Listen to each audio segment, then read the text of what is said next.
The deepening democracy study started before the 2023 election, when we tried to analyze and discuss what we think were the major constraints to free, fair election. To run up to that election, we issued a report on, after election, democracy, elections without democracy. And after that, we have then come back here again last 2 weeks to look at what we are learning from the elections, off-season elections. And our focus has been that INEC, the need for radical restructuring of INEC. We discussed that issue last 2 weeks, and we had various participants discuss on the need for a national action plan on reform of INEC, which will culminate in some kind of ways report, becoming, disbanding and constitutional INEC according to the major recommendations of ways to secure its independence and true neutrality. Now, again, we have been working on the report of that conversation, but we are heading towards Ondo election with the lessons of Edo before us. And we felt it's necessary to really look at Edo again and tell ourselves whether we see something different. INEC last week, I think early this week, said they are going to punish officials who are involved in electoral practices in Edo. I don't know whether INEC views are really that respectable, or whether their views, whether INEC is that credible. But the point is, whatever happened in Edo, INEC did the same promise after 2023 presidential election. INEC said, we've seen the error, we're going to be better. Edo has happened. INEC is also promising to be better. So this dialogue is to look at what happened in Edo and what should be done, and what should be done to secure INEC's confidence in INEC.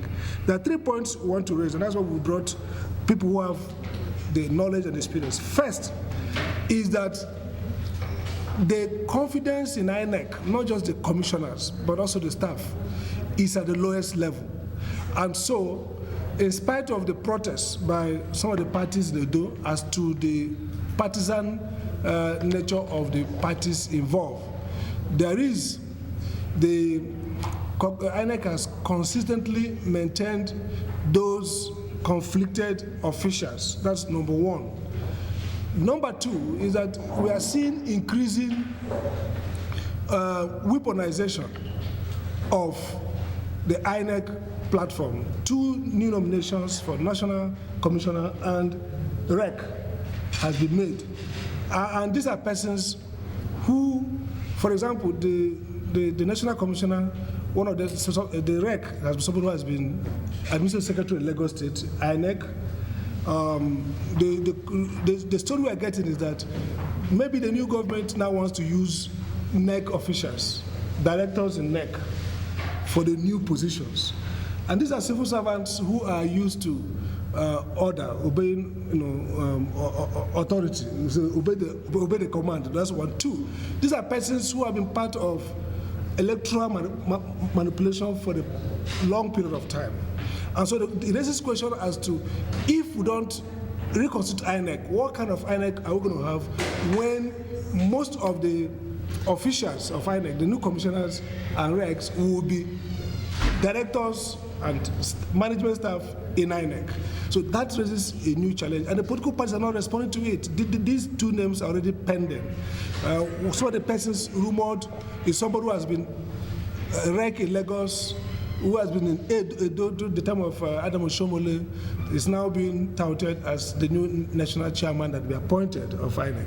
So the issue around INEC's independence is becoming more worrisome, and that's part of the issue we feel we should consider. 2 is that more reports are coming out from Edo that shows clearly that the reports in IREF are now being, the certified true copies are no longer reflecting the results cited immediately after the election. So we are seeing now that whereas the IREF was, as at the day of election, as at the day election closed, it was very clear there was much discrepancy in IREF. For example, if you look at the declared result by INEC in Edo State, the winner, APC, scored about 291,667 votes, whereas PDP scored 247,264 votes.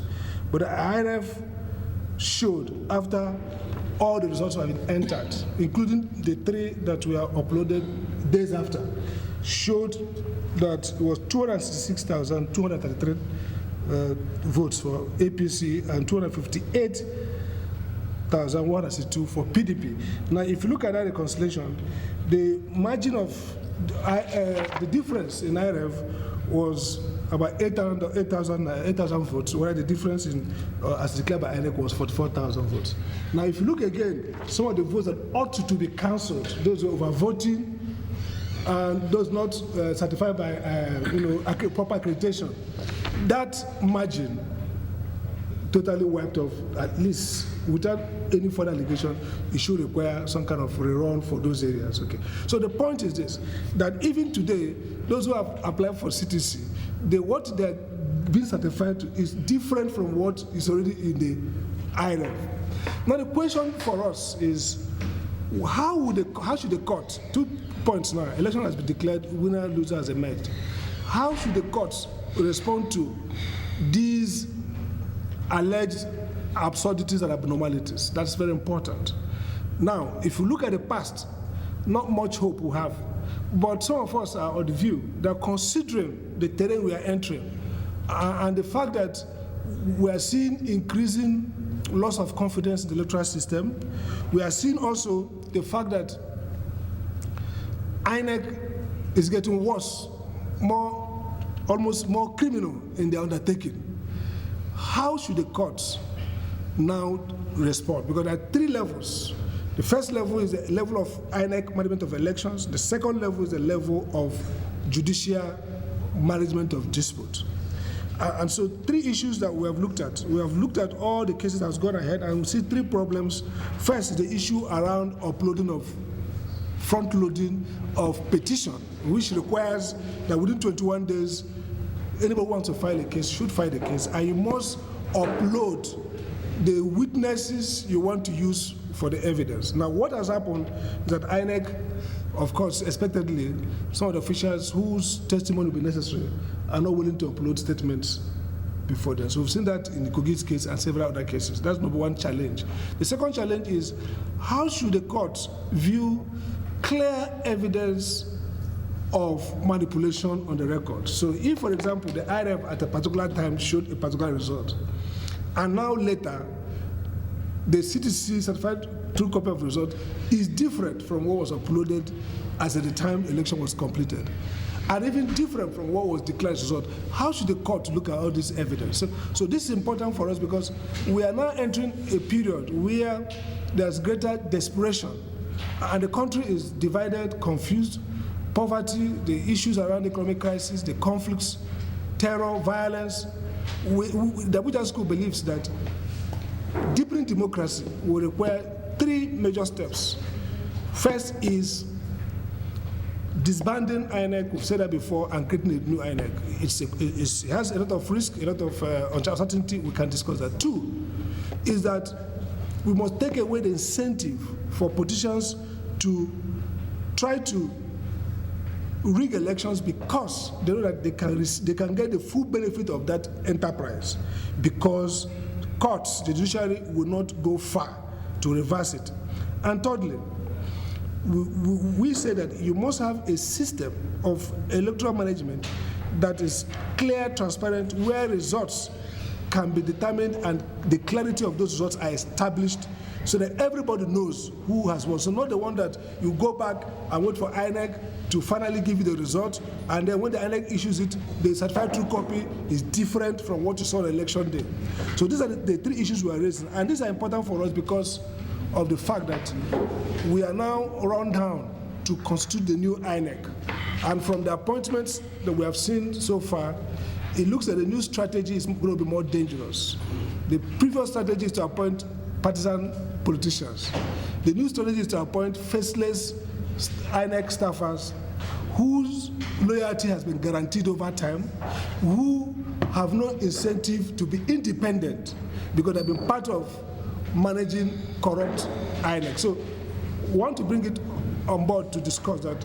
So far, we have seen, we heard this as a story, but we have seen 2 new appointments that reflect this pattern.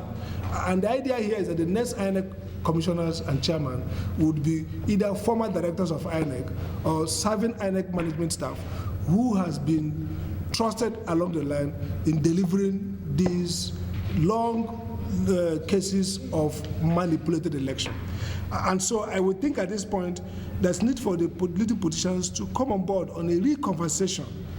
We are working to an Ondo one-to-one. INEC has promised heaven and delivered hell in the past. They are saying they have learned their mistakes. Ondo will be better. But these are not mistakes. These are deliberate, effort to falsify things. You can't have a different result on your IRF and then you declare a different result on your, and then after that you have a different result issued at CTC. Those are not mistakes.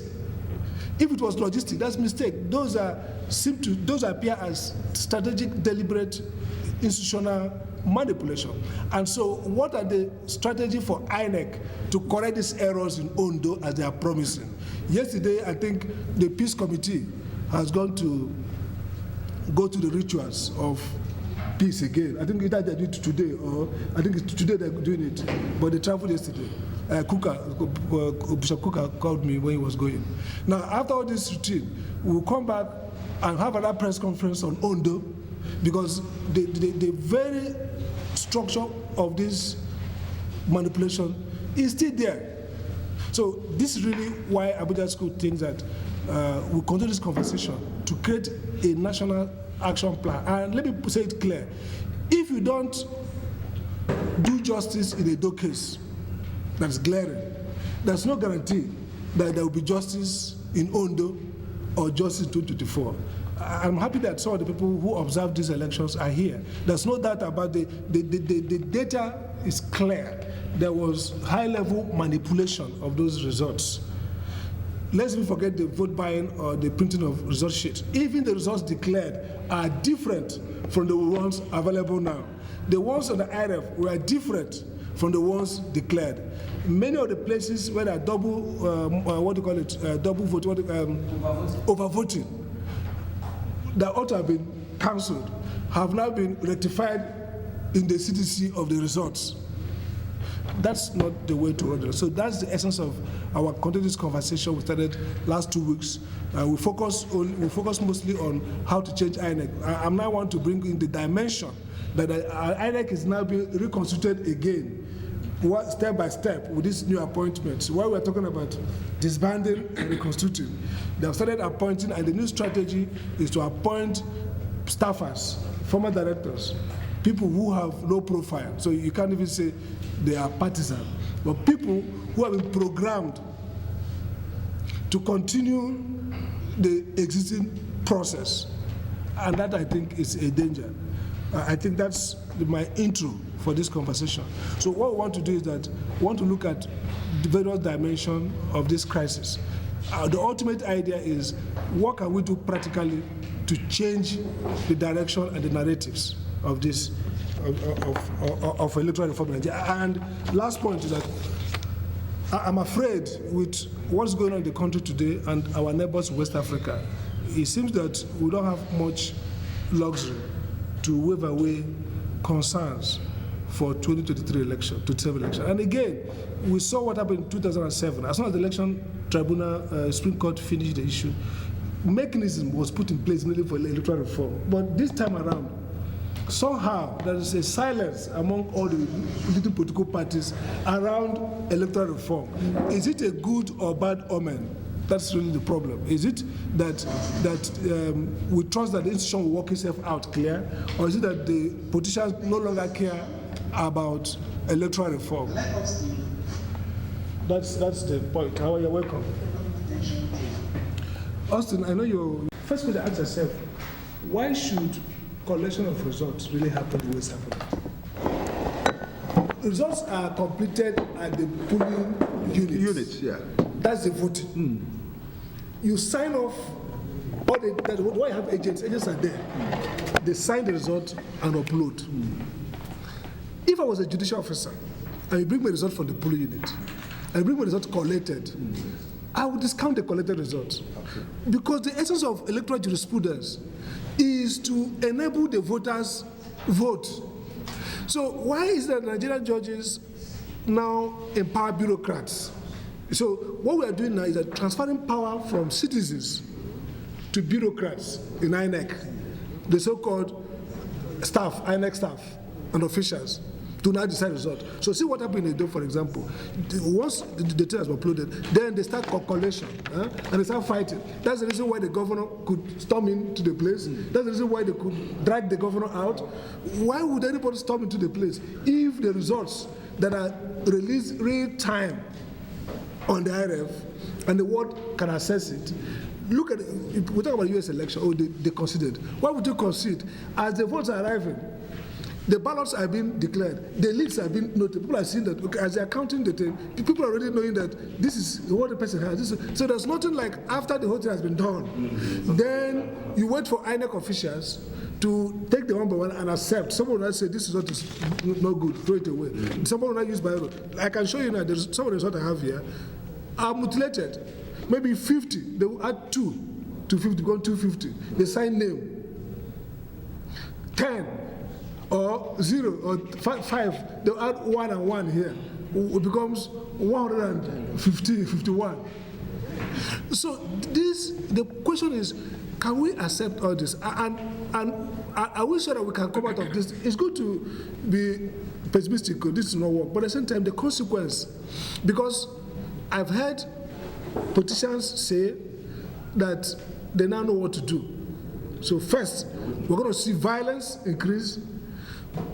INEC will now concentrate power to itself and then bid for the highest bidder.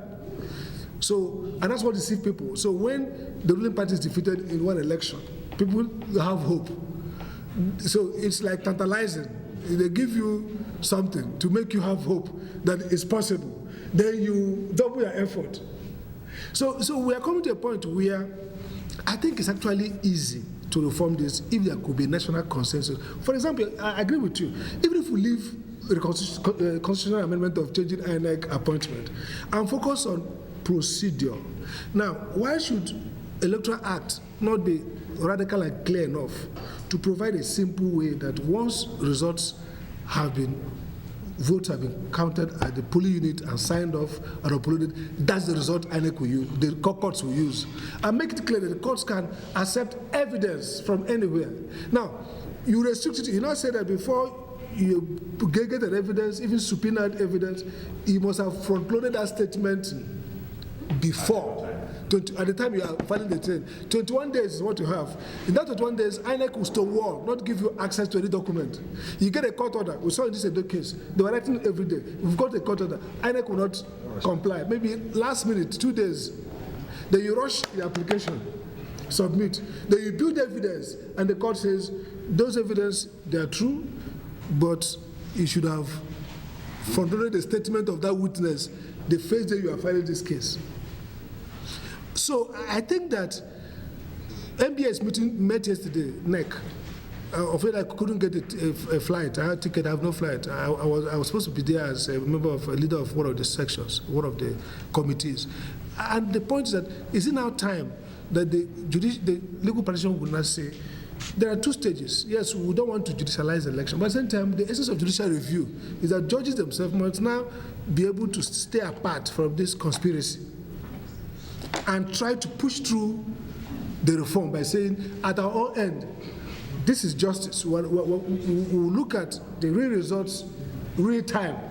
We'll not look at results you have cooked after the voting. Because I don't see why a judge should accept a result that's different from the result that was declared at the venue 3 days after. Then you change it, because there's no, you see, INEC does not have power to amend the results.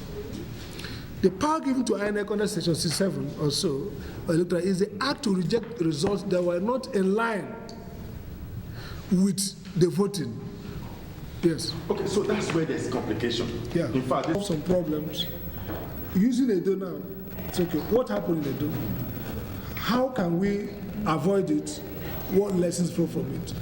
So, but I like the conversation. The issue you mentioned about orientation. I think Father will say also about something about that. I'm a vice chairman of the Institute of Ethics and Professionalism, and we are working together with them, Abuja School, to help shape, maybe mainstream some ethical training, in the hope that if we can't take over power, those who are in power maybe can be taught to learn better. The Plato's crisis of saying philosophers become king.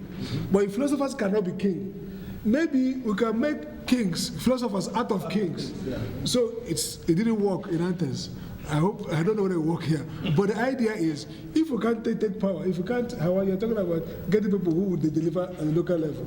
If those people can't win, is it possible that those who have already captured power can be, it's like tying the giant, use process, procedure to tie their hands so that they cannot do much evil and maybe change their thinking to do some good. So I am idealist, realist. We are going to be dealing with a world where we can think about options, but we can't have all the solutions. And again, it's not our job. We shouldn't think that to get a solution, we must solve everything, micromanage to make sure that only people who are good are elected. No. If we take a system that is fair and strong enough, yes, that system may create a bad leader. Just to be clear. So nothing says that if electoral system is free and fair, only the wise one will win. Yes. The foolish man can win. Yes. So I won't be bothered to solve all the problems to show that the man who is councillor, governor, president is a wise, honest man. That's not the kind of thing I will kill myself for. Thank you very much, sir. Thank you for that. My name is Paul. We political party for like 2 years. We have provided support, huge support.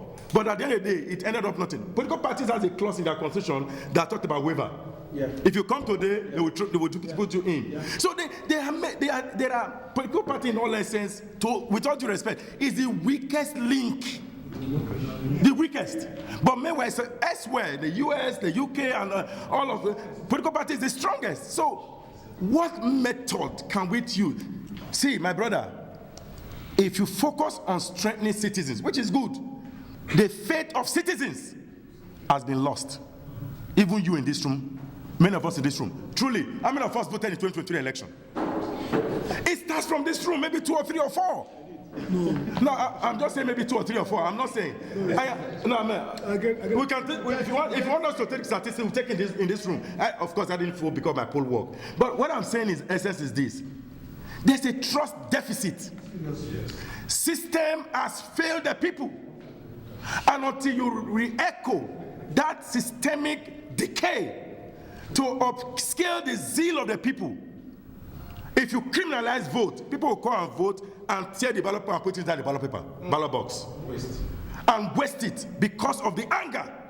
I speak like this because I am passionate of a Nigerian state, because I've seen elsewhere.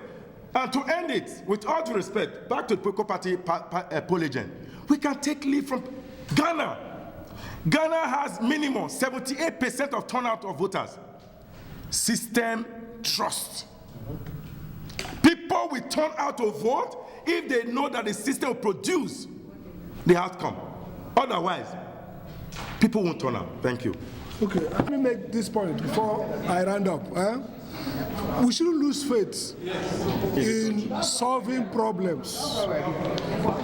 But problems are not solved. Hold on, please. We're wrapping up. We shouldn't lose faith in solving problems. But problems are not solved without proper, rigorous understanding of the problems. Right. We have 2 problems in this country. One is that we first assume we know the problem, and therefore we say, let's solve the problem. We don't spend time to, even if you know, the reason for competition is you know more. You hear other versions of the problem. This series is designed to focus on issues. Next one, we're going to have to send ahead the concept paper, so that our conversations will be centered. We are saying that as part of our discussion around electoral management body, we are worried about INEC's role, flowing from what they have done in Edo. So the question we're asking ourselves is, what can we do to guarantee a more fair efficient electoral management.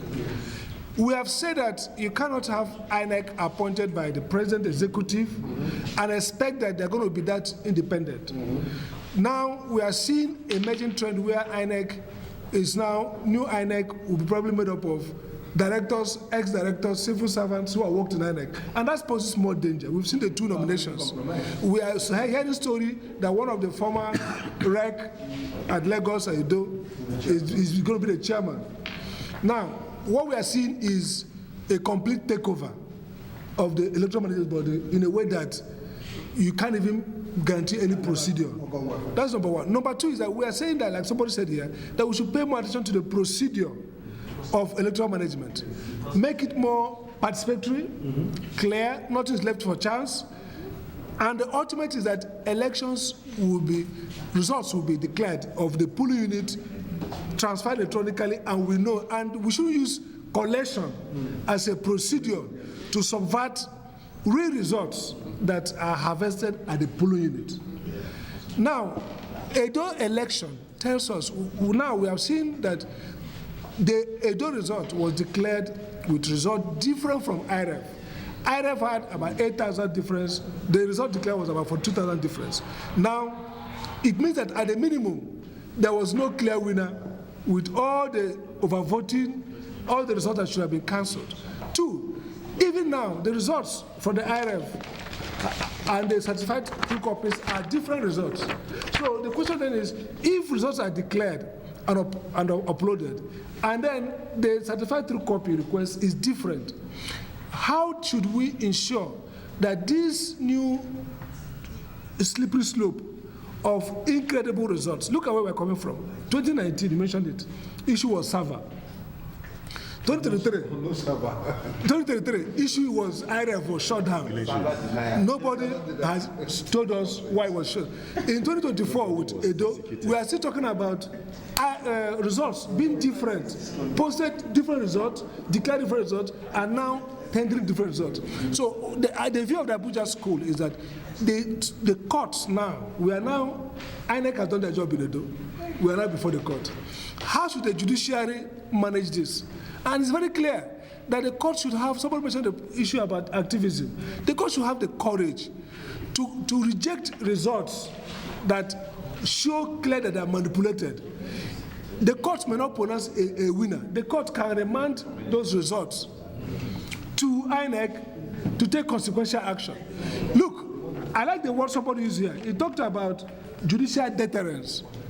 The reason why politicians are now more heroic in manipulating the electoral system, it happened in Edo, it happened in 2027, is that there's no deterrence for electoral offenses and manipulation. If the courts, imagine if the court had nullified 2023 election, for example, without the money politicians have spent, everybody will be careful to rig again. This is my theory. If the courts cancel elections where politicians have spent billions to rig, they will be less inclined to bribe either INEC or police for electoral results, knowing that ultimately those results can be cancelled. So I want to see the court exercise more capacity to second guess this INEC's manipulated election. If Edo says true, as Kogi said true, as Simo said true, 2027, you can't guarantee participation. You're talking about low voter turnout. Why will voters go? Look at the number who voted in Edo. About 20% of elected voters. Now, it will go to 10% in the future because the moral climate now is that nothing can be done. Yes. They capture INEC. They capture the police, like I said in the first place. I said the strategy to rig election and to win is capture INEC, capture judiciary, capture the security. Now, if this capture is complete, because the courts are not cancelling bad results, there will be nobody who will go and vote. So the Abuja school says, like you said, deepening democracy or even consulting democracy in Nigeria will require some institutional revision that allow for some faith. They will start doing the work of deepening democracy. They will start mobilizing citizens. They will start building political parties. If there's total impunity, it was an incentive for parties to care about internal democracy, when they should be thinking about buying the process. Where is the incentive for you to go and educate voters when you know that ultimately outcome depends on who will buy INEC and buy Judiciary? We have to break that immunity structure to begin to revise democracy and build support. So the Abuja school will not relent. We're still having this conversation. We agreed the last time to have a small group to look at the National Action Plan. We want to provide a plan that says this is what should be done, this is how it can be done. We look at the procedure of electoral reform, say this is the one for judiciary, these are steps you can take, this is the one for political parties, these are steps you can take, this is the one for civil society, so that somehow we will escape this prophecy of doom in 2027. So I want to thank everybody for. We are trying to create, okay, that's a power problem, but you can structurally mitigate that power problem. If, for example, your friend's continuation does not depend on reappointed by or whatever, probably he would have listened to you and stick out his neck to do the right thing. So what I say is that somebody who's appointed in a particular way has more resilience and immunity, so to say. It doesn't guarantee, because our social factors, cultural factors can make people voluntarily enter into captivity. Because there are people who have tenure, judges, for example, who may not be good, but they will voluntarily chop money. But it's possible that if somebody is appointment is based on a different metric, that people who emerge will be less in bed with political actors and more possibly help us in this constitution of power. So it's not a zero, so it's not like, okay, once we bring these guys who are independently appointed, they will suddenly become moral champions. But it's like maybe the structural changes may help them withstand this kind of pressure. Yes, in a way, I agree with you. Some of us went against it then, and we said let it be NJC based on waste report. But today you also agree that waste NJC is on. So at what point who should be the appointing power? I've come to the final conclusion, maybe it's not yet final, that we must put strategy in place, not to look at the people running the affairs of election, but to look at the process that turn up results for the elections. What am I saying? It doesn't matter who is INEC chair. It doesn't matter. It doesn't matter who is the rec of INEC. It doesn't matter. What matters is that the people become the owner of the electoral process. Just as the election came out from the United States, even before it was officially announced, for your information, it has not been officially announced. The US election is not officially announced, but we already, because until Congress meet and there's a presentation of the Electoral College and there's an approval, it's a process. It's a process. But the people conducted the election. And how will the people conduct the election? By putting systems in place that when election holds in polling unit 1, the results of polling unit 1, it's not just by way of paper alone. People have criticized electronic transmission of results because of, it's okay to criticize electronic result because electronic transmission of results because of the possibility of hacking. But I have an alternative. There is no way, as already alluded by the convener, that if you have an INEC chairman, even though you sack all of these national commissioners, you sack them today, and you appoint us in this room, there will be error. That is when you start saying, Dr. Sam Amadi, he has changed. He has not changed. There are forces. How will someone like a Taisolari eventually fail in the faith bank, in the People's Bank? There are systemic challenge that needs to be addressed, and you need systemic solution, not the people. I've taken my position away from the people to systems, and you can call it system theory. And what am I talking about? As we head to future election, not Ondo will not solve what I'm going to propose, because the system is still the system now. As what presents to us an opportunity is the electoral reform. We need a huge organizing, the convener leading all of us, taking it that we need to reform the election result process. And how do I mean? We already have electronic means in our electoral act, unlike in the 2015 where there was no smart card written in the electoral act. Now we have technology embedded in our act, which means there's a legal form. So we have a beavers, and the beavers' work is to snap the result sheet of the Form C8A at the polling unit level and then upload that for the people to see. We thought we have gotten to a level where we can rest, but it's not yet, aluta continua. It's not yet to roll. But what am I saying in essence? We need a system that has an electronic voting and transmission of results, but there's a caveat. If you go to collect money at a POS machine, you get a receipt, true or false? You get a printout. That printout becomes your ballot paper. You have that ballot paper stick into the ballot box. After the election is over, the polling is over, we tally both the electronic and the paper, the ballots. When it agrees, you send the one electronically. You can send it to a portal that shows to everybody in the world. You don't need human error. I tell you, the greatest challenge in our electoral system is the collation process. It is an opaque system that we cannot resolve in this room or this year. Why I say it is this: when polling happens at the polling unit, that result can be changed at the collation point. Those who voted are no longer there. And you ask me how? If there's an error, just one error, that result from the polling unit can be classified null and void. It is in a legal regime. It's allowed. It's legal. So where there are differentials in the number of ballot paper issued and ballot paper used, where there are differentials, the returning officer at the ward collation level can declare that result invalid and push it aside. Whereas there's a party already winning who had thought they had won. That result is no longer added.